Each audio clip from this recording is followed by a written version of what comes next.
Di tengah pesta mewah yang dihadiri ratusan orang, seorang suami dengan lantang berteriak menawarkan istrinya sendiri kepada siapa saja yang mau mengambilnya. Ia pikir itu lelucon yang lucu, tapi ia tidak sadar. Detik itu juga, ia sedang menandatangani kehancurannya sendiri. Bagaimana rasanya ketika sampah yang kamu buang ternyata dipungut oleh rajamu dan diasah menjadi berlian?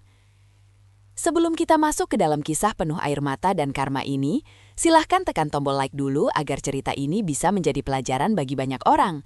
Dan jangan lupa subscribe agar kalian tidak ketinggalan kisah-kisah menyentuh hati lainnya. Oh iya, saya ingin menyapa teman-teman semua. Coba tulis di kolom komentar, kalian menonton video ini dari kota atau daerah mana? Siapa tahu ada tetangga kalian di sini. Yuk kita mulai ceritanya. Di sebuah kawasan elit Jakarta, di balik pagar besi tempa yang menjulang tinggi, berdiri sebuah rumah megah bergaya Mediterania. Dindingnya bercat putih bersih, pilar-pilarnya kokoh menyangga atap, dan di garasinya terparkir mobil-mobil mewah yang mengkilap. Orang-orang yang lewat seringkali menatap rumah itu dengan rasa iri. Mereka membayangkan betapa sempurnanya kehidupan di dalam sana, betapa bahagianya menjadi penghuni istana tersebut. Namun, dinding marmer yang dingin itu menyimpan rahasia yang tidak diketahui siapapun. Di dalam sana, udara terasa sesak, seolah oksigen takut untuk bersirkulasi. Keheningan pagi itu bukanlah keheningan yang damai, melainkan keheningan yang mencekam, seperti laut tenang sebelum badai besar menghantam. Jam dinding antik berdentang 6 kali. Di kamar utama yang luasnya melebihi rumah tipe sederhana, seorang pria terbangun dengan napas memburu. Baskara. Ia membuka matanya, dan hal pertama yang ia rasakan bukanlah rasa syukur atas hari baru, melainkan gelombang kekesalan yang entah dari mana asalnya. Ia merasa dunia berhutang padanya. Ia merasa dirinya adalah pusat tata surya, dan segala sesuatu di sekelilingnya harus berputar sesuai kehendaknya. Ia menyibakkan selimut sutra dengan kasar, menurunkan kakinya ke lantai, dan berteriak memecah kesunyian pagi. "Kirana, di mana air putihku?" Suaranya menggema, memantul di lorong-lorong rumah yang besar. Tidak ada jawaban verbal, hanya terdengar langkah kaki tergopoh-gopoh dari arah dapur, menaiki tangga dengan cepat namun hati-hati. Pintu kamar terbuka perlahan. Seorang wanita masuk, Kirana. Wajahnya polos tanpa riasan, namun guratan lelah terlihat jelas di bawah matanya. Ia mengenakan pakaian rumah yang sederhana, sangat kontras dengan kemewahan kamar itu. Di tangannya, sebuah nampan berisi gelas kristal berisi air lemon hangat, tepat seperti yang Baskara minta setiap pagi, sudah tersedia. Kirana meletakkan nampan itu di meja nakas dengan gerakan yang sangat pelan, takut menimbulkan bunyi berdenting yang bisa memicu amarah suaminya. "Ini mas, air lemon hangat, madunya separuh sendok teh, sesuai permintaanmu," ucap Kirana dengan suara lembut, hampir berbisik. Baskara tidak menoleh, ia menyambar gelas itu, meneguknya sekali, lalu membanting gelas kosong itu kembali ke nampan dengan keras. "Kurang panas," bentak Baskara, matanya menatap tajam ke arah istrinya. "Kamu ini punya otak tidak sih? Aku sudah bilang, airnya harus mendidih dulu baru dicampur lemon." "Ini suam-suam kuku. Kamu mau bikin perutku sakit pagi-pagi." Kirana menunduk. Padahal ia sudah mengukur suhu air itu dengan termometer masak. Tepat 70 derajat. Suhu ideal agar vitamin dalam lemon tidak rusak. Tapi ia tahu, membela diri hanya akan memperpanjang masalah. "Maaf mas, aku buatkan lagi," jawab Kirana pelan. "Tidak usah, selera pagiku sudah hilang gara-gara kamu," potong Baskara sambil berdiri dan berjalan menuju lemari pakaian raksasanya. Ia membuka pintu lemari dengan kasar, membuat deretan jas mahalnya bergoyang. Tangannya mengacak-acak gantungan dasi. Warna merah, biru, hitam, bermotif garis, bermotif kotak, semuanya ada di sana, tersusun rapi berdasarkan gradasi warna. Tapi bagi Baskara yang sedang mencari pelampiasan emosi, kerapian itu tidak terlihat. "Dasiku mana?" teriaknya lagi. "Dasiku yang warna navy dengan garis perak. Aku mau pakai itu untuk rapat pemegang saham hari ini. Kenapa tidak ada di sini? Kamu sembunyikan di mana lagi, hah?" Kirana menghela napas panjang tanpa suara. Ia berjalan mendekat ke lemari. Tangannya yang terampil langsung menjangkau ke bagian sisi kiri, tepat di tempat yang seharusnya. Ia mengambil dasi itu, yang sebenarnya terpampang jelas di depan mata Baskara, dan menyerahkannya. "Ini mas, ada di barisan paling depan. Kamu mungkin terlewat melihatnya." Baskara merampas dasi itu dari tangan istrinya. Bukannya berterima kasih, ia malah mendengus sinis. "Makanya kalau menaruh barang itu di tempat yang wajar, jangan main petak umpet. Kamu pikir aku punya waktu seharian buat cari barang remeh begini? Otakmu itu dipakai, Kirana. Jangan cuma dipakai buat nonton sinetron murahan." Sakit. Kalimat itu menusuk dada Kirana. Jika saja Baskara tahu, Kirana tidak pernah menonton televisi. Waktunya habis untuk mengurus rumah seluas 500 meter persegi ini sendirian, karena Baskara melarangnya memakai pembantu dengan alasan tidak percaya orang asing. Dan sisa waktunya di malam hari, saat Baskara tidur mendengkur, Kirana habiskan untuk membaca jurnal ekonomi, memantau pergerakan saham global, dan mempelajari dokumen-dokumen perusahaan suaminya secara diam-diam. Kirana mundur selangkah, memberi ruang bagi suaminya untuk bercermin. Baskara sibuk mematut diri, merapikan kerah kemejanya, memastikan dirinya terlihat sempurna. Ia tersenyum pada pantulan dirinya sendiri di cermin, sebuah senyum arogan yang penuh kepuasan diri. "Dengar ya," kata Baskara sambil tetap menatap cermin, tidak sudi menatap wajah asli istrinya. Hari ini hari penting, rapat besar, nilai investasinya triliunan. Kalau aku berhasil, aku akan jadi legenda di perusahaan ini. Jadi, jangan bikin masalah. Jangan telepon aku untuk tanya hal-hal bodoh seperti gas habis atau listrik mati. Urus sendiri, paham? Paham, Mas, jawab Kirana. Ia diam sejenak, ragu-ragu. Ada sesuatu yang sangat penting yang harus ia sampaikan. Semalam, saat membersihkan ruang kerja Baskara, Kirana melihat draft presentasi yang tergeletak di meja. Ia membacanya dan menemukan kesalahan fatal dalam perhitungan margin keuntungan. Kesalahan yang bisa membuat perusahaan rugi miliaran rupiah dan membuat Baskara dipecat. Kirana memberanikan diri. "Mas," panggilnya pelan. "Apalagi?" sahut Baskara ketus sambil menyisir rambutnya yang sudah klimis. Soal presentasi nanti siang, file yang ada di tabletmu." Kirana mencoba menyusun kata-kata agar tidak menyinggung ego suaminya yang setinggi langit. "Semalam aku tidak sengaja lihat draft cetaknya di meja kerjamu saat aku bersih-bersih. Di halaman 12, bagian proyeksi biaya operasional tahun kedua." Baskara berhenti menyisir rambut. Ia berbalik badan perlahan, menatap Kirana dengan tatapan yang sulit diartikan, tatapan merendahkan. "Kamu baca dokumen kerjaku?" tanya Baskara dingin. "Cuma sekilas, Mas. Aku lihat ada angka yang sepertinya terbalik. Di situ tertulis 15%, padahal kalau dilihat dari inflasi dan harga bahan baku yang naik, seharusnya minimal dihitung 25%. Kalau Mas tetap pakai angka 15%, nanti cash flow di bulan ke-6 akan minus, Mas. Itu bahaya." Baskara tertawa, tawa yang kering dan menghina. Ia melangkah maju mendekati Kirana, membuat wanita itu refleks memundurkan tubuhnya hingga punggungnya menabrak dinding. Baskara mencondongkan wajahnya, jari telunjuknya menunjuk-nunjuk di depan hidung Kirana. "Dengar baik-baik, nyonya rumah tangga," ucap Baskara dengan nada lambat dan penuh penekanan. "Kamu itu lulusan apa? Sastra kan? Kamu belajar puisi, kamu belajar novel, kamu tahu apa soal ekonomi makro? Kamu tahu apa soal inflasi dan cash flow? Jangan karena kamu sering baca berita di internet, kamu jadi merasa lebih pintar dari aku. Aku ini magister bisnis, aku arsitek utama. Kamu?" Baskara mendecakkan lidah, menggelengkan kepalanya dengan ekspresi jijik. "Kamu cuma debu di rumah ini. Tugasmu memastikan kopiku tidak dingin dan bajuku tidak kusut. Jangan pernah, sekali-kali lagi, kamu berani mengoreksi pekerjaanku." Lancang sekali kamu. Kirana menggigit bibir bawahnya. Ingin rasanya ia berteriak. Ingin rasanya ia mengatakan bahwa skripsi sastranya hanyalah satu dari 2 gelar yang ia miliki. Bahwa ia juga diam-diam mengambil kuliah online manajemen bisnis dan lulus dengan predikat terbaik.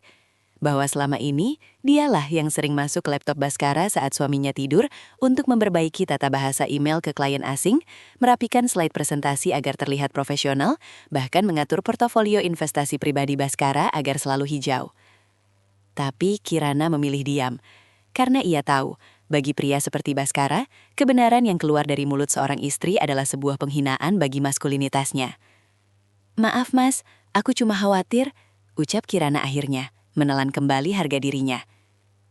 "Simpan kekhawatiranmu buat tukang sayur." Baskara berbalik, menyambar jasnya. "Sudah, minggir, aku sudah telat.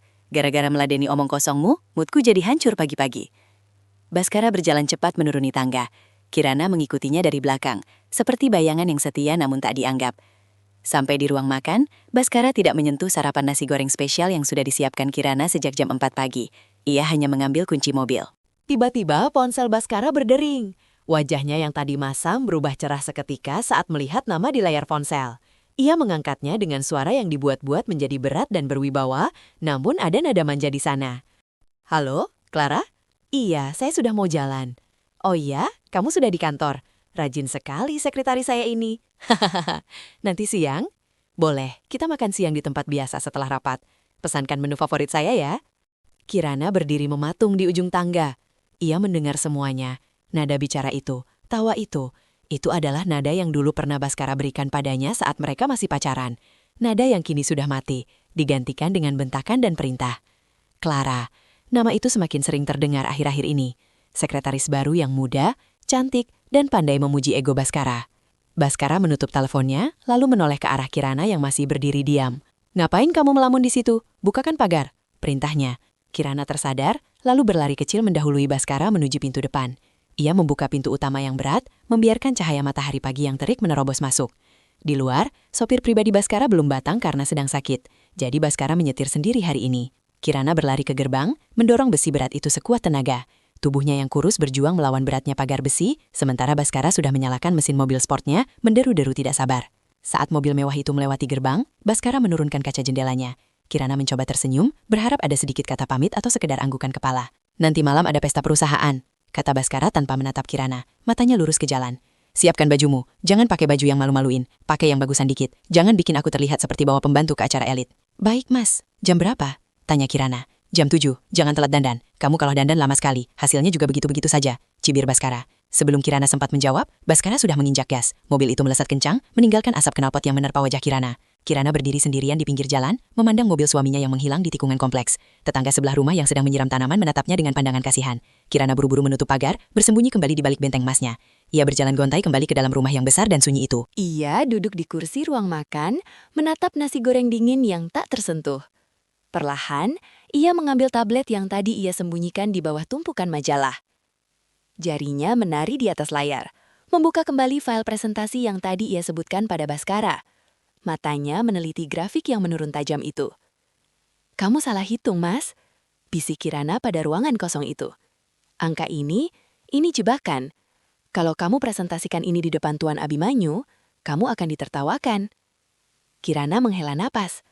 Ada dorongan di hatinya untuk membiarkan Baskara jatuh. Biar dia rasakan akibat kesombongannya. Biar dia tahu rasanya gagal. Tapi, hati kecil Kirana masih terlalu lembut. Ia tidak tega melihat suaminya hancur di depan umum. Dengan cekatan, Kirana membuka email pribadinya. Ia mengetik sebuah pesan anonim yang ditujukan ke email sekretaris Baskara, Clara. Subjek, koreksi urgen data presentasi. Isi pesan, "Mbak Clara, tolong sampaikan ke Pak Baskara, ada revisi data di halaman 12. Gunakan grafik terlampir, ini krusial, dari tim analisis eksternal." Kirana menekan tombol kirim. Ia baru saja menyelamatkan karir suaminya. Lagi, melalui tangan wanita lain. Melalui tangan selingkuhan suaminya sendiri. Ironi itu terasa pahit di lidahnya. Ia meletakkan tablet itu, lalu beranjak ke dapur untuk mencuci piring kotor bekas Baskara. Air keran mengalir deras, menyamarkan suara isak tangis yang akhirnya pecah juga. Di dalam rumah mewah itu, Kirana merasa kerdil. Ia merasa seperti lilin yang dipaksa membakar dirinya sendiri demi memberi cahaya pada orang lain. Namun orang itu justru mengeluh karena asapnya. Tapi Kirana tidak tahu bahwa hari ini adalah hari terakhir ia akan meneteskan air mata untuk Baskara. Roda nasib sedang berputar. Dan pesta nanti malam, pesta yang Baskara anggap sebagai panggung kejayaannya, akan menjadi panggung di mana topeng-topeng akan terlepas. Sore pun menjelang dengan cepat. Langit Jakarta berubah menjadi jingga kemerahan, seolah memberi tanda bahaya. Kirana berdiri di depan lemari pakaiannya yang sederhana. Baskara menyuruhnya memakai baju bagus, tapi baju terbagus yang Kirana miliki hanyalah gamis lama pemberian almarhum ibunya, yang warnanya biru laut namun sudah sedikit pudar di bagian lengan. Ia tidak punya gaun desainer, ia tidak punya perhiasan berlian. Uang bulanan yang Baskara berikan selalu pas-pasan, bahkan sering kurang, sehingga Kirana harus menggunakan tabungan warisannya sendiri untuk menutupi kebutuhan dapur dan listrik. Sementara Baskara, ia selalu tampil necis dengan barang-barang branded. Kirana mengenakan gamis itu. Ia mematut diri di cermin. Sederhana, sangat sederhana. Ia memoleskan sedikit bedak dan lipstik tipis, berusaha menutupi pucat di wajarnya. "Kamu cantik, Kirana. Kamu kuat," bisiknya pada bayangannya sendiri di cermin. Sebuah mantra yang ia ulang setiap hari agar tidak gila. Terdengar suara klakson mobil dari depan. Baskara sudah pulang untuk menjemputnya. Tidak ada waktu untuk berpikir lagi. Kirana mengambil tas tangannya yang sudah mengelupas di bagian sudutnya, menarik nafas panjang dan melangkah keluar kamar. Setiap langkah kakinya terasa berat, seolah ada firasat buruk yang menahan kakinya. Jantungnya berdebar tidak enak. Ia merasa malam ini akan berbeda. Malam ini, sesuatu akan berakhir. Atau mungkin, sesuatu yang baru akan dimulai. Saat ia membuka pintu depan, Baskara sudah menunggunya di dalam mobil tanpa turun. Kaca jendela turun setengah. Baskara menatap Kirana dari ujung kaki ke ujung kepala dengan tatapan menilai yang tajam. "Cuma itu baju terbaikmu?" tanya Baskara sinis saat Kirana masuk ke dalam mobil. "Ini baju kesukaanku, Mas. Pemberian ibu," jawab Kirana sambil memasang sabuk pengaman. "Kampungan," gumam Baskara pelan, tapi cukup keras untuk didengar. "Nanti di sana, kamu jangan banyak bicara. Jangan sok akrab sama istri-istri direktur lain. Mereka itu kelas sosialita, nyambung ngomong tas Hermes dan liburan ke Eropa. Kamu, paling cuma nyambung ngomong harga cabai di pasar. Jadi diam saja, duduk di belakang. Mengerti?" "Mengerti, Mas," jawab Kirana. Pandangannya lurus ke jalanan aspal yang mulai gelap. Mobil pun melaju membelah kemacetan Jakarta, membawa sepasang suami istri yang duduk berdampingan, namun jiwanya terpisah ribuan kilometer. Membawa mereka menuju sebuah pesta yang gemerlap, menuju sebuah momen yang akan mengubah takdir mereka berdua selamanya, menuju kehancuran sang matahari dan terbitnya sang bintang yang selama ini tersembunyi. Hotel Grand Cempaka malam itu bersinar layaknya berlian raksasa di tengah gelapnya Jakarta. Deretan mobil mewah, Mercedes, BMW, hingga Lamborghini mengantre panjang di lobi utama, menurunkan para penumpangnya yang berbalut jaun sutra dan jas mahalnya. Kilatan lampu kamera wartawan menyambar-nyambar setiap kali pintu mobil terbuka, berharap menangkap wajah selebriti atau taipan bisnis. Mobil Baskara berhenti di antrean itu. Valet bergegas membukakan pintu. Baskara turun lebih dulu, merapikan jasnya, memasang senyum paling menawan yang ia miliki. Ia melambai singkat ke arah beberapa orang yang ia kenal, menyerap energi kekaguman itu seperti vampir yang haus darah. Di sisi lain mobil, Kirana membuka pintunya sendiri. Tidak ada valet yang menyambutnya karena perhatian mereka tersedot oleh pesona palsu Baskara. Kirana menapakkan kakinya di karpet merah yang tebal. Ia merasa kerdil. Di sekelilingnya, wanita-wanita lain berkilauan dengan perhiasan dan gaun punggung terbuka. Sementara ia, dengan gamis biru lautnya yang sederhana dan hijab polos, merasa seperti orang asing yang tersesat di planet lain. Baskara menoleh sekilas. Matanya memindai penampilan istrinya dengan tatapan tidak puas. Ia memberi isyarat tangan yang kaku, menyuruh Kirana berjalan cepat menyusulnya, namun tetap menjaga jarak. "Ingat," disis Baskara saat Kirana sudah berada 2 langkah di belakangnya. "Jangan nempel-nempel, orang-orang akan mengira kamu asisten rumah tanggaku kalau kamu jalan terlalu dekat." Kirana menelan ludah yang terasa pahit. Ia mengangguk pelan, memperlambat langkahnya, membiarkan suaminya berjalan gagah sendirian di depan, menyambut sapaan rekan-rekan bisnisnya. "Halo Pak Baskara, luar biasa presentasi tim Anda tadi siang. Datanya tajam sekali," seru seorang pria gemuk berbaju batik sutra. Baskara tertawa renyah, menjabat tangan pria itu dengan erat. "Ah, terima kasih Pak. Biasalah saya lembur semalaman untuk memastikan semuanya sempurna. Detail adalah kunci, bukan begitu?" Kirana yang mendengar itu dari belakang hanya bisa menunduk. "Lembur semalaman," pikirnya. "Kamu tidur mendengkur jam 9 malam, Mas. Akulah yang begadang memperbaiki angka-angka itu sampai mataku bengkak." Tapi bibir Kirana terkunci rapat. Ia adalah kotak Pandora yang menyimpan semua kebohongan suaminya. Mereka memasuki Grand Ballroom. Udara dingin dari pendingin ruangan langsung menusuk kulit. Ruangan itu begitu megah, dengan langit-langit setinggi 10 meter yang dihiasi lampu kristal gantung raksasa. Meja-meja bundar tertata rapi dengan taplak putih bersih dan rangkaian bunga mawar segar di tengahnya. Baskara langsung memindai ruangan, mencari tempat duduk yang strategis. Ia melihat meja nomor 1, meja VVIP di depan panggung. Namun kemudian ia menoleh ke Kirana. "Kamu duduk di sana." Baskara menunjuk sebuah meja kosong di sudut paling belakang ruangan, dekat dengan pintu akses pelayan dan dapur. Cahaya di sudut itu remang-remang. "Itu meja cadangan. Kamu duduk di situ saja. Jangan ke tengah ruangan. Nanti kamu canggung kalau ditanya-tanya soal saham atau golf." "Tapi Mas, aku sendirian di sana," tanya Kirana pelan. "Justru bagus kan? Kamu bisa makan sepuasnya tanpa harus jaga image. Sudah sana, jangan bantah. Aku harus menyapa Tuan Abimanyu di depan." Tanpa menunggu jawaban, Baskara berbalik dan melangkah mantap menuju kerumunan elit di depan panggung. Kirana dengan langkah gontai berjalan menuju sudut gelap yang ditunjuk suaminya. Ia duduk di kursi yang dingin, sendirian. Di sekelilingnya, pelayan berlalu lalang membawa nampan berisi gelas wine dan kanape, menganggap Kirana tak kasat mata. Dari kejauhan Kirana melihat Baskara, suaminya tampak bercahaya. Ia tertawa, menepuk bahu orang-orang penting, dan terlihat sangat percaya diri.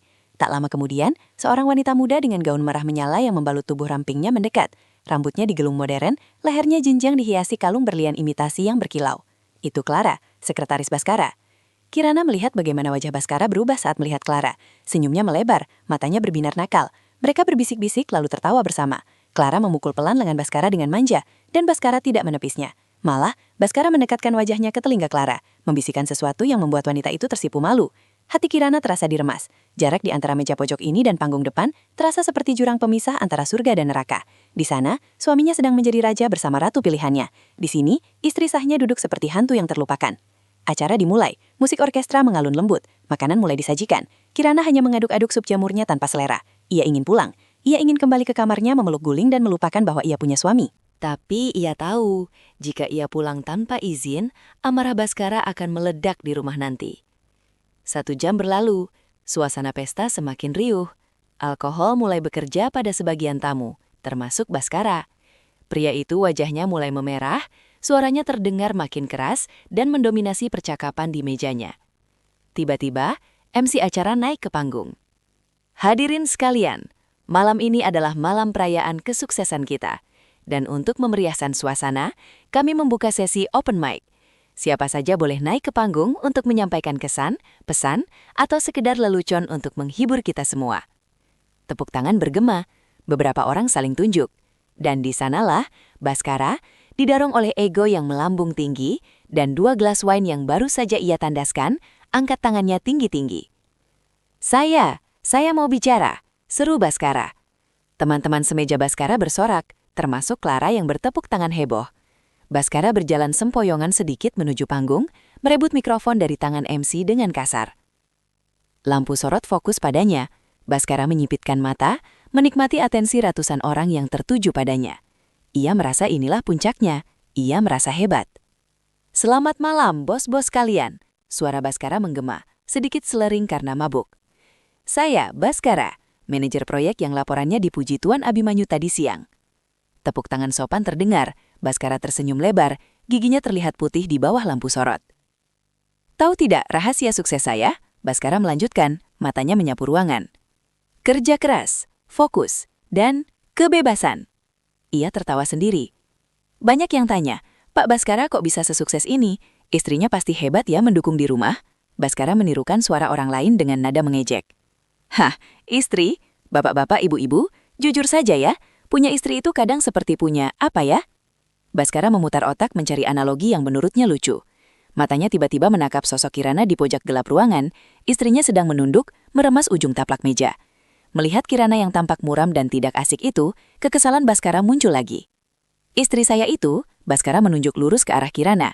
Lampu sorot operator mengikuti arah telunjuknya, menyinari Kirana yang terkejut. Wajah Kirana yang pucat kini terpampang jelas di layar besar samping panggung. Tuh, lihat yang di pojok, kusam kan? Ruangan mulai hening. Tawa-tawa kecil mulai mereda. Dia itu kayak mobil tua, boros bensin tapi nggak bisa lari. Di rumah cuma bisa minta uang belanja, dandan lama tapi hasilnya 0. Diajak ngomong bisnis nggak nyambung. Bosan, sumpah saya bosan. Kirana membeku. Jantungnya berhenti berdetak sesaat. Ia bisa merasakan ratusan pasang mata menatapnya. Tatapan kasihan, tatapan mengejek, tatapan bertanya-tanya. Ia ingin lari, ingin menghilang di telan bumi, tapi kakinya terasa dipaku ke landai. Baskara di panggung semakin menjadi-jadi, mengira keheningan itu adalah tanda bahwa orang-orang menyimak stand-up komedinya. Makanya, mumpung di sini banyak orang sukses, Baskara merentangkan tangannya lebar-lebar. Ada yang mau tukar? Serius ini? Siapa yang mau ambil istri saya itu? Ambil saja, bawa pulang sekarang. Gratis, saya ikhlas lahir batin. Saya mau ganti model baru. Baskara melirik ke arah meja Clara dan mengedipkan mata. Yang lebih muda, lebih sporty, lebih mulus mesinnya. Tawa Baskara menggema sendirian. Tidak ada yang ikut tertawa. Lelucon itu terlalu kasar, terlalu menjijikan. Bahkan Clara tampak salah tingkah dan pura-pura sibuk dengan ponselnya. Suasana berubah menjadi sangat tidak nyaman. Penghinaan itu begitu telanjang, melucuti harga diri seorang wanita di depan umum. Di pojok ruangan, air mata Kirana akhirnya jatuh. Bukan 1 tetes, tapi deras. Dadanya sesak bukan main. Selama 5 tahun ia mengabdi. Ia memasak, mencuci, mengurus rumah. Bahkan diam-diam menyelamatkan karir suaminya dengan otaknya yang cerdas. Dan inikah balasannya? dijajakan seperti barang rongsokan di depan orang banyak? Cukup. Batas kesabarannya telah patah. Sesuatu di dalam diri Kirana mati malam itu, rasa cintanya pada Baskara, dan sesuatu yang lain bangkit, harga dirinya yang terluka.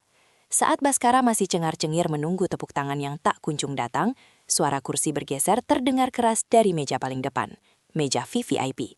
Seorang pria berdiri, sosoknya tinggi tegap, mengenakan setelan jas hitam bespok yang terlihat sangat mahal, namun tidak mencolok. Rambutnya memutih di bagian pelites, menambah aura wibawa yang mengintimidasi. Itu Tuan Abimanyu, pemilik Nusantara Group, orang yang memegang kendali atas nasib semua orang di ruangan itu. Abimanyu tidak tersenyum, wajahnya datar, dingin, dan tatapannya tajam menusuk langsung ke arah Baskara di panggung. Ia mengambil mikrofon dari meja depannya. Saudara Baskara. Suara Abimanyu terdengar berat, tenang, namun menggelegar memenuhi ruangan. Baskara yang tadi cengar-cengir langsung terdiam. Keringat dingin mulai muncul di pelipisnya. Iya Pak Abimanyu, lucu kan Pak cerita saya? Diam, potong Abimanyu singkat. Satu kata itu cukup membuat Baskara terkunci mulutnya. Abimanyu melangkah keluar dari mejanya. Ia tidak berjalan ke panggung, melainkan berjalan membelah ruangan menuju ke arah pojok belakang, ke arah Kirana. Langkah kaki Abimanyu terdengar tegas di atas karpet tebal. Semua mata mengikuti gerakannya. Kamu bertanya siapa yang mau mengambil istrimu? Tanya Abimanyu sambil terus berjalan. Kamu menganggap dia barang bekas, barang rongsokan? Abimanyu berhenti tepat di depan meja Kirana. Ia menatap wanita yang sedang menangis itu. Abimanyu melihat tangan Kirana yang gemetar, melihat sorot mata cerdas yang tertutup oleh rasa malu dan sakit hati. Abimanyu tahu siapa Kirana. Ia tahu siapa yang sebenarnya mengirim email koreksi data tadi siang. Ia tahu siapa analis eksternal yang menyelamatkan proyeknya. Abimanyu berbalik badan, menatap Baskara dari kejauhan. Saya terima tawaranmu, Baskara, ucap Abimanyu lantang. Baskara melongo di atas panggung. Hah? Bapak serius? Tapi itu kan cuma bercanda. Bagi saya, ucapan seorang laki-laki adalah kontrak. Potong Abimanyu tegas. Kamu sudah menawarkan dia di depan ratusan saksi. Kamu sudah membuangnya. Dan hukum alam berkata, barang yang sudah dibuang menjadi hak siapa saja yang memungutnya. Abimanyu kembali menatap Kirana. Kali ini, tatapannya melembut. Ia mengulurkan tangannya yang kokoh ke hadapan Kirana. Bukan seperti atasan kepada bawahan, tapi seperti seorang pria menghormati wanita. Nyonya Kirana, ucap Abimanyu lembut. Tempatmu bukan di pojok gelap ini. Berlian tidak seharusnya disimpan di tempat sampah. Mari ikut saya. Kirana mengangkat wajahnya yang basah. Ia menatap tangan Abimanyu, lalu menatap wajah pria paruh baya itu. Ada ketulusan di sana, ada perlindungan. Kirana menoleh sekilas ke panggung. Ia melihat Baskara yang masih berdiri dengan mulut ternganga. Wajahnya campuran antara bingung dan panik. Detik itu, Kirana membuat keputusan terbesar dalam hidupnya. Ia tidak akan lagi menjadi istri yang patuh dan bodoh. Ia tidak akan lagi menjadi bayangan. Perlahan, Kirana menyambut uluran tangan Abimanyu. Ia berdiri tegak. Ia mengusap air matanya dengan punggung tangan, angkat dagunya. Terima kasih, Tuan. Suara Kirana bergetar tapi jelas. Abimanyu mengangguk. Ia menuntun Kirana berjalan keluar dari ballroom itu. Mereka berjalan melewati meja-meja tamu yang terdiam 1000 bahasa. Kirana berjalan dengan kepala tegak, meninggalkan aroma penderitaan di belakangnya. Di panggung, Baskara mencoba tertawa lagi, mencoba mencairkan suasana.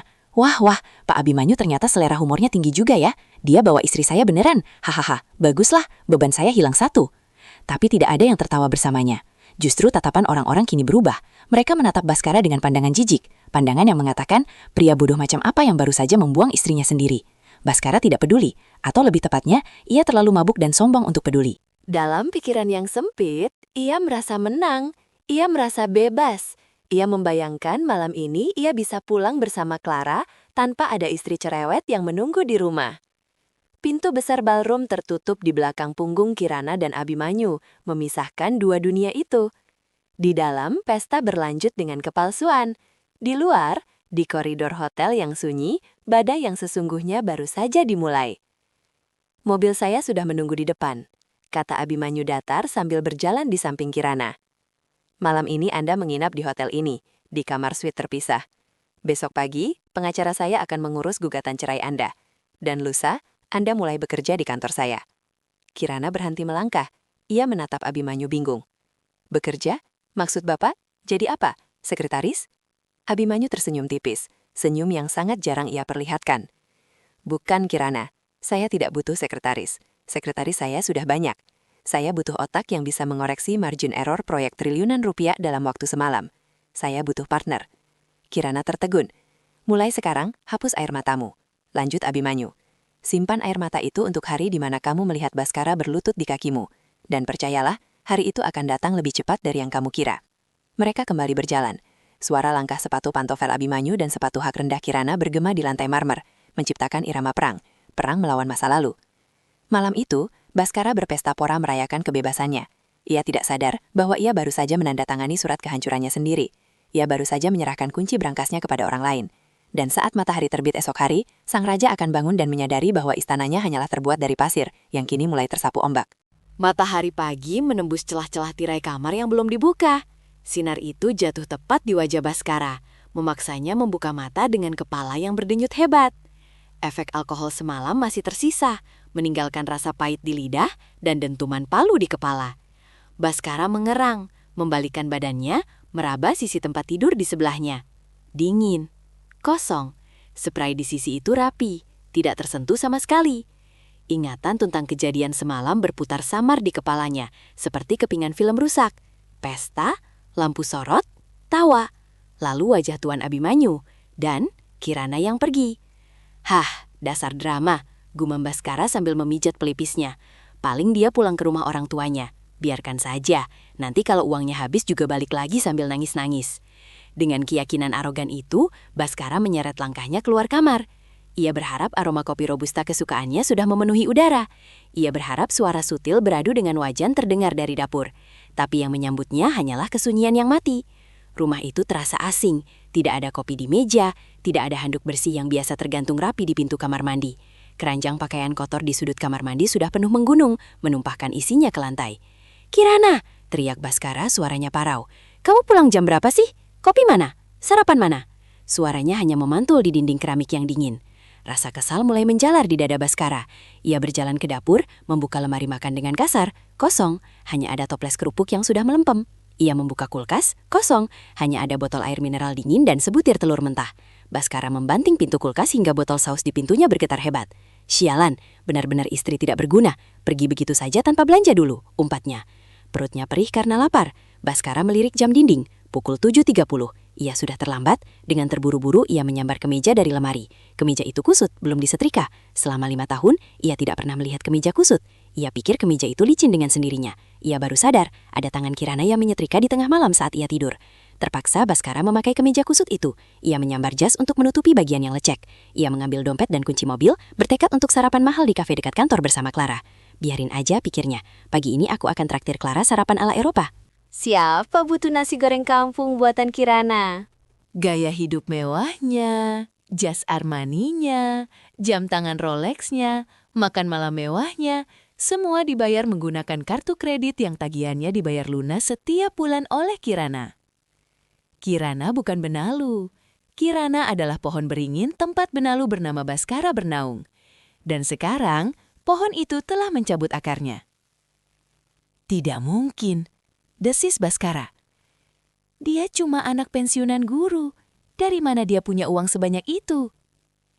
Ingatannya melayang ke masa lalu, ke sebuah map coklat yang pernah Kirana tunjukkan di awal pernikahan, berisi dokumen warisan kakek buyutnya yang merupakan tuan tanah di daerah.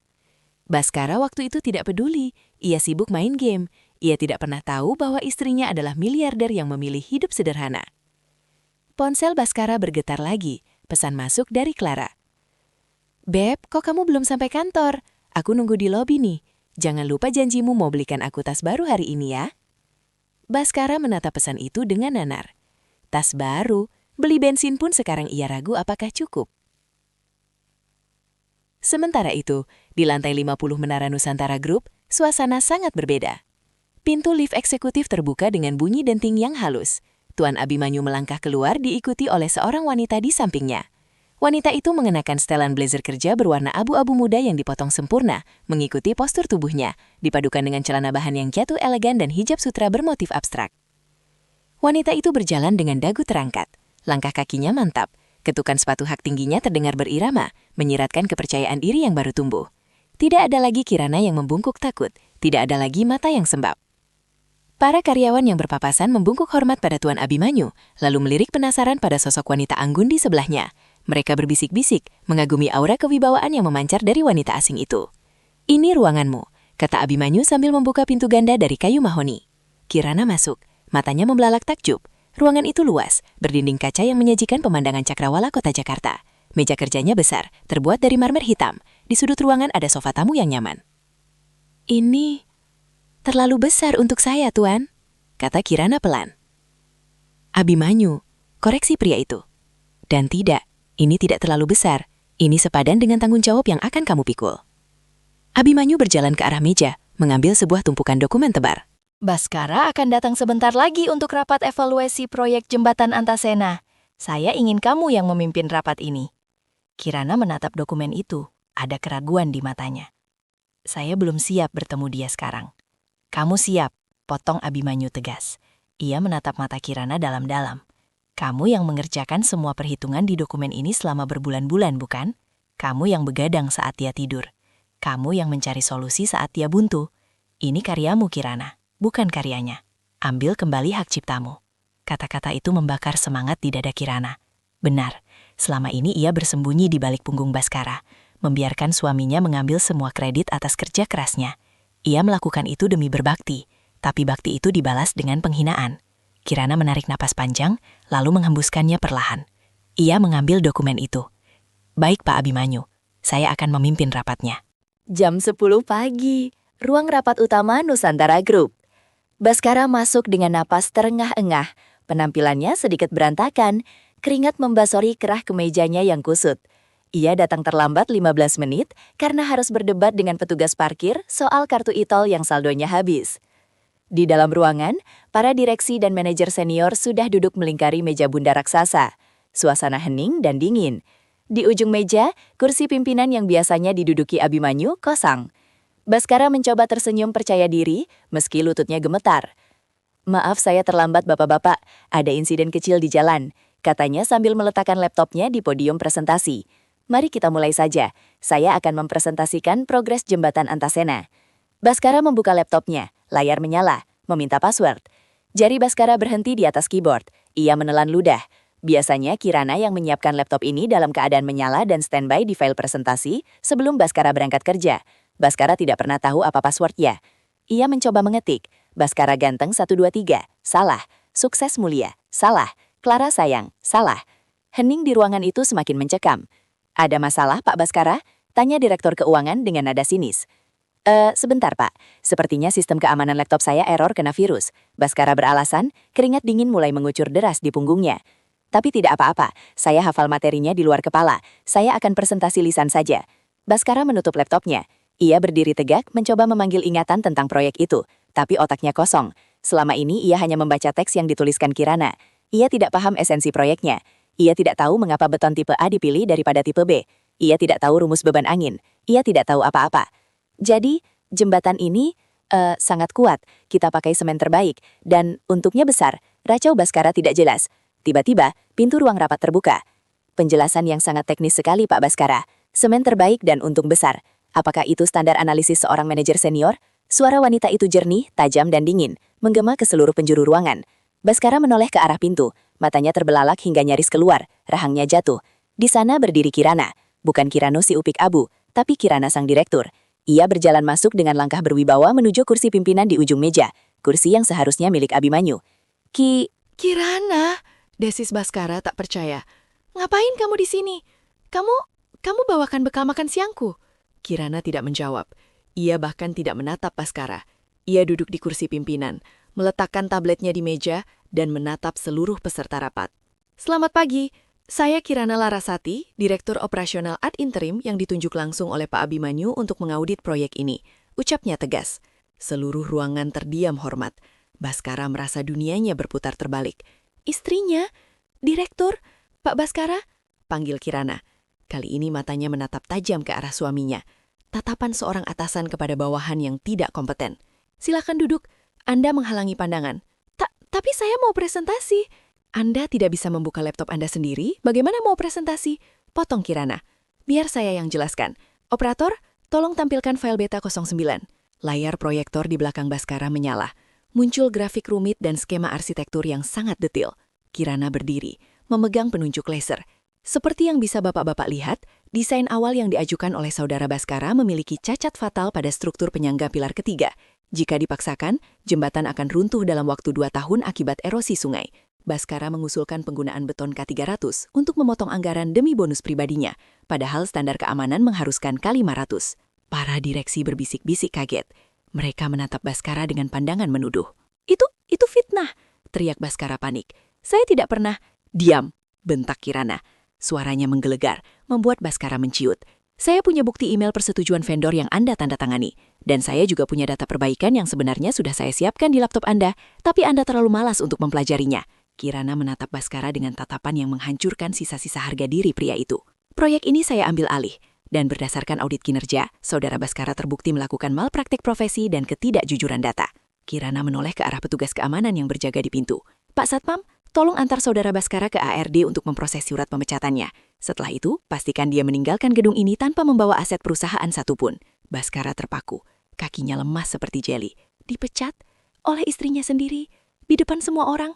Kirana, Dek, kamu bercanda kan? Ini Mas. Suamimu. Baskara mencoba memelas, suaranya bergetar menahan tangis. Kirana menutup berkas di mejanya, wajahnya datar seding es. Suami saya sudah mati semalam, Pak. Tepat saat dia menjula istrinya di atas panggung demi tepuk tangan. 2 orang satpam berbadan tegap maju, memegang lengan Baskara kiri dan kanan. Baskara memberontak, berteriak-teriak memanggil nama Kirana saat diseret keluar ruangan. Suaranya menjauh, lalu hilang di telan pintu yang tertutup rapat. Kirana kembali duduk, tangannya sedikit gemetar di bawah meja, tapi ia mengepalkannya kuat-kuat. Ia menarik napas, menatap para direksi yang masih tegang. Baik, mari kita lanjutkan rapatnya. Kita punya jembatan yang harus dibangun dengan benar. Sore itu, langit Jakarta mendung gelap. Hujan turun rintik-rintik. Baskara berdiri di trotoar depan gedung Nusantara Group. Di tangannya hanya ada sebuah kotak kardus berisi foto dirinya, stapler, dan mug kopi. Jas mahalnya basah terkena hujan. Mobil sportnya sudah disita oleh leasing di parkiran kantor tadi siang karena tunggakan yang menumpuk. Ia melihat ke lobi kaca gedung itu. Dari sana keluar Clara. Baskara tersenyum lebar, secercah harapan muncul. Clara pasti mau menemaninya. Clara pasti mengerti. "Clara, sayang!" panggil Baskara sambil melambaikan tangan, berlari kecil mendekat. Clara menoleh. Ia melihat Baskara yang basah kuyup, memegang kardus, tanpa mobil. Clara memindai penampilan Baskara dari atas ke bawah dengan tatapan jijik. "Duh, jangan dekat-dekat, basah tahu," seru Clara sambil mundur. "Clara, aku lagi ada masalah sedikit. Aku dipecat, mobil ditarik. Boleh aku numpang ke apartemenmu malam ini? Pinjam dulu uang buat taksi." Clara tertawa, tawa yang menyakitkan. "Numpang? Hello, Baskara, aku mau sama kamu karena aku pikir kamu kaya. Kamu manajer, punya mobil sport. Kalau kamu cuma pengangguran gelandangan begini, buat apa? Aku bukan dinas sosial." Clara mengibaskan rambutnya, lalu masuk ke dalam sebuah mobil sedan mewah yang baru saja berhenti menjemputnya. Di dalamnya duduk seorang pria tua botak yang tersenyum pada Clara. "Bye Baskara, semoga sukses jadi gembel," ucap Clara sebelum membanting pintu mobil. Mobil itu melaju, memuncratkan air genangan ke celana Baskara. Baskara berdiri sendirian di bawah hujan yang semakin deras. Dingin, lapar, hina. Ia menatap ke atas, ke lantai 50 gedung itu di mana lampu ruangan direktur menyala terang. Di sana ada Kirana, di sana ada hangat. Di sana ada kesuksesan yang dulu ia miliki tapi ia buang. Baskara menjatuhkan kotak kardusnya ke aspal. Muk kopinya pecah berkeping-keping. Persis seperti hidupnya. Ia menangis, meraung di tengah hujan, tapi suara tangisnya kalah oleh suara guntur yang menggelegar. Sang raja telah jatuh ke dalam lumpur yang ia buat sendiri. Dan tidak ada tangan yang terulur untuk membantunya bangkit. Hujan belum berhenti mengguyur Jakarta malam itu. Baskara, yang basah kuyup dan menggigil di emperan toko, merasakan perutnya melilit perih. Rasa lapar yang ia rasakan bukan lagi lapar biasa, tapi lapar yang menggerogoti kewarasan. Di tengah keputusasaan, iblis di kepalanya mulai berbisik. Baskara teringat sesuatu. Di tas kerjanya yang masih ia peluk erat, satu-satunya harta yang tersisa, terselip selembar cek kosong perusahaan yang pernah ia curi dari meja administrasi sebulan lalu. Cek itu sudah ditandatangani oleh Tuan Abimanyu untuk keperluan darurat proyek, tapi belum diisi nominalnya. Baskara menyeringai gila. Tangannya yang gemetar meraih pulpen dari saku jasnya yang basah. Di bawah keremengan lampu jalan, ia menuliskan angka yang fantastis di atas cek itu. 500 juta rupiah. Cukup untuk kabur ke luar negeri. Cukup untuk memulai hidup baru. Ini hakku, bisiknya pada diri sendiri. Mencoba membenarkan pencurian itu. Perusahaan ini berhutang padaku atas kerja kerasku selama ini. Keesokan paginya, dengan pakaian yang sudah dikeringkan seadanya namun tetap kusut dan bau apek, Baskara nekat masuk ke sebuah bank cabang pembantu. Ia berharap teller di sana tidak mengenalinya. Baskara menyerahkan cek itu dengan tangan gemetar. Pencairan tunai. Segera, perintah Pak Abimanyu, katanya dengan nada sok berkuasa yang dipaksakan. Teller wanita itu menatap Baskara, lalu menatap cek tersebut. Ada keraguan di matanya, namun Baskara memelototinya. Teller itu akhirnya mengetik sesuatu di komputernya. 1 menit berlalu, 2 menit. Baskara mulai berkeringat dingin. Kenapa lama sekali? Tiba-tiba, pintu otomatis bank terkunci, klik. 2 orang petugas keamanan berbadan besar berjalan mendekati Baskara dari arah belakang. Bapak Baskara? Tanya salah satu satpam. Iya, ada apa? Uang saya mana? Anda ditahan. Baskara panik. Apa? Atas dasar apa? Saat itulah, manajer bank keluar dari ruangan belakang sambil memegang telepon genggam. Ia menatap Baskara dengan iba. Sistem kami terhubung langsung dengan otorisasi digital Direktur Operasional Nusantara Group Ibu Kirana Larasati. Beliau baru saja menolak transaksi ini dan melaporkannya sebagai percobaan pencurian dengan pemberatan. Cek itu sudah dilaporkan hilang sejak bulan lalu. Lutut Baskara lemas. Kirana lagi. Kirana selalu satu langkah di depan. Wanita yang dulu ia anggap bodoh itu ternyata telah memasang jerat pengaman di setiap sudut yang bahkan tidak Baskara sadari. Sirine mobil polisi terdengar meraung di depan bank. Baskara diseret keluar seperti maling ayam. Ia meronta, berteriak, menangis memanggil nama ibunya, memanggil nama Kirana. Tapi tidak ada yang peduli. Ia didorong masuk ke dalam mobil tahanan yang pengap. Di balik jeruji besi mobil polisi, Baskara melihat ke seberang jalan. Sebuah mobil sedan hitam mewah berhenti di lampu merah. Kaca jendela belakang terbuka sedikit. Di sana, ia melihat sepasang mata yang menatapnya. Itu Kirana. Kirana menatapnya tanpa senyum, tanpa amarah. Tatapan itu kosong, seperti menatap sampah yang sedang diangkut truk dinas kebersihan. Perlahan, kaca jendela mobil itu naik menutup, memisahkan nasib mereka berdua untuk selamanya. Transisi waktu, 5 tahun kemudian. 5 tahun adalah waktu yang singkat bagi orang yang bahagia, tapi terasa seperti 5 abad bagi penghuni sel penjara. Pintu gerbang besi Lembaga Pemasyarakatan Cipinang terbuka dengan suara berdecit yang menyilu. Sesosok pria kurus kering melangkah keluar. Rambutnya yang dulu hitam tebal kini dipenuhi uban dan botak di tengah. Kulitnya hitam terbakar matahari karena kerja paksa. Giginya ada yang tanggal karena perkelahian berebut makanan di dalam sel. Itu Baskara. Usianya baru 35 tahun, tapi ia terlihat seperti kakek berusia 60 tahun. Tidak ada yang menjemputnya. Ibunya sudah meninggal 2 tahun lalu karena serangan jantung, kabar yang ia terima lewat sipir penjara. Rumah orang tuanya sudah dijual oleh kerabat untuk membayar hutang-hutang lama Baskara. Ia kini sebatang kara. Baskara berjalan menyusuri trotoar Jakarta yang semakin modern. Gedung-gedung semakin tinggi, mobil-mobil semakin canggih. Ia merasa seperti hantu dari masa lalu yang tersesat di masa depan. Ia mencoba melamar kerja di warung makan, di toko kelontong, bahkan menjadi kuli panggul di pasar. Tapi begitu orang melihat surat keterangan mantan narapidana dan wajahnya yang menyeramkan, mereka mengusirnya. "Pergi, jangan bawa sial di sini," bentak seorang pemilik toko sambil menyiramkan air bekas pel ke kaki Baskara. Baskara hanya bisa menunduk, memungut sisa roti basi dari tong sampah untuk mengganjal perutnya yang berbunyi. Keangkuhannya sudah lama mati, digantikan oleh rasa rendah diri yang akut. Lelah berjalan seharian, Baskara duduk beristirahat di sebuah bangku taman kota yang menghadap ke sebuah gedung pencakar langit megah.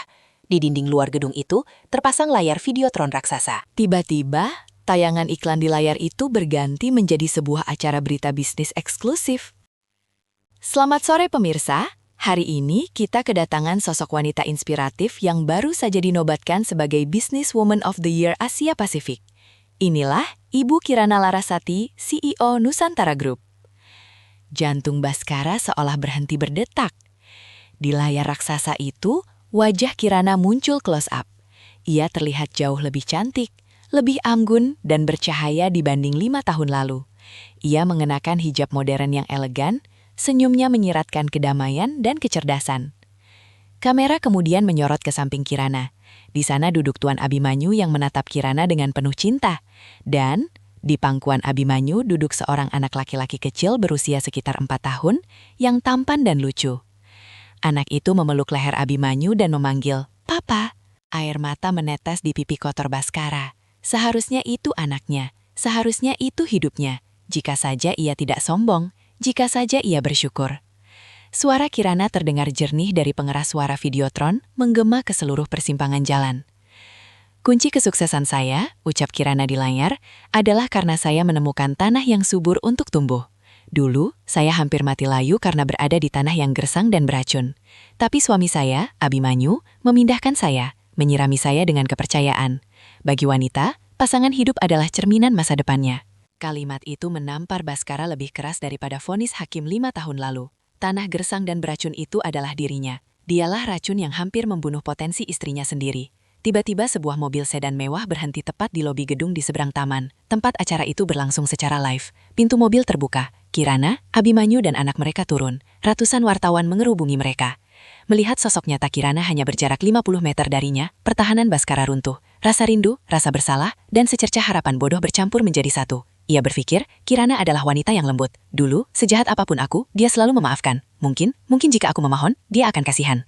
Tanpa berpikir panjang, Baskara berlari menyeberang jalan. Ia menerobos lalu lintas yang padat, hampir tertabrak motor, demi mencapai lobi gedung itu. Kirana! Teriaknya dengan suara parau. Petugas keamanan mencoba menahannya, tapi Baskara meronta sekuat tenaga dan berhasil lolos. Ia berlari ke arah Kirana yang hendak masuk ke pintu putar lobi. Dek, Kirana, ini Mas. Kirana berhenti. Ia menoleh. Abimanyu segera pasang badan, melindungi istri dan anaknya di belakang punggungnya. Tapi Kirana menyentuh lengan Abimanyu pelan, memberi isyarat bahwa ia bisa menanganinya. Baskara sampai di depan Kirana. Ia menjatuhkan dirinya ke lantai marmer yang dingin. Ia bersujud di kaki Kirana, mencium ujung sepatu hak tinggi wanita itu. Pakaiannya yang kotor dan bau membuat orang-orang di sekitar menutup hidung. Ampuni Mas Dek, ratap Baskara sambil menangis terseduh-seduh. Masalah, Mas hilaf. Mas sudah dihukum, Mas sudah menderita. Tolong Mas, Dek. Mas gak punya siapa-siapa lagi. Izinkan Mas kembali. Mas janji akan jadi suami yang baik. Mas rela jadi pembantumu sekalipun. Suasana lobi mendadak hening. Kilatan kamera wartawan tak henti-hentinya memotret adegan dramatis itu. Kirana menatap pria yang bersujud di kakinya. Pria yang dulu ia anggap sebagai imam, sebagai matahari. Kini tak lebih dari onggokan daging yang menyedihkan. Kirana tidak mundur. Ia juga tidak menyuruh Baskara berdiri. Wajahnya tenang, tapi matanya dingin sedingin kutub utara. Berdiri, perintah Kirana pelan. Baskara mengangkat wajahnya penuh harap. Kamu memaafkan Mas kan, Dek? Kita bisa mulai lagi kan? Kirana tersenyum tipis. Senyum yang membuat nyali Baskara menciut. Mas bertanya soal maaf. Tanya Kirana lembut. Tentu, aku sudah memaafkanmu sejak lama. Aku memaafkanmu karena aku tidak mau hatiku kotor menyimpan dendam pada orang sepertimu. Wajah Baskara berbinar. Alhamdulillah, terima kasih Dek. Mas tahu kamu istri solehah. Tapi, potong Kirana tajam. Memaafkan bukan berarti menerima kembali. Kirana mundur selangkah, melepaskan ujung gamisnya yang sempat dipegang oleh tangan kotor Baskara. Mas ingat, saat aku sakit demam tinggi dan Mas malah pergi karaoke. Mas ingat, saat Mas bilang aku cuma barang rongsokan di depan ratusan orang? Saat itu Baskara suamiku sudah mati. Yang ada di depanku sekarang hanyalah orang asing. Tapi Dek, Tuhan saja maha pemaaf. Baskara mencoba memanipulasi dengan agama. Senjata terakhirnya. Kirana menatap lurus ke mata Baskara. Jangan bawa nama Tuhan untuk menutupi kesalahanmu. Tuhan memang pemaaf, tapi Tuhan juga maha adil. Apa yang kamu tanam, itulah yang kamu tuai. Kamu menanam penghinaan, maka kamu memanen kehinaan. Kirana menunjuk ke arah pintu keluar. Pergilah, jangan pernah muncul di hadapanku, suamiku, atau anakku lagi. Jika kamu mendekat satu langkah saja, aku tidak akan segan memenjarakanmu lagi. Kali ini seumur hidup. Kirana, teganya kamu. Tegah? Kirana tertawa kecil. Aku belajar tegah darimu, Mas. Kamu guru terbaikku. Kirana berbalik badan. Ia menggandeng tangan Abimanyu dan anaknya. Mereka berjalan masuk menuju lift eksekutif, meninggalkan Baskara yang masih berlutut di lantai. Abimanyu sempat menoleh ke belakang sekilas, menatap Baskara.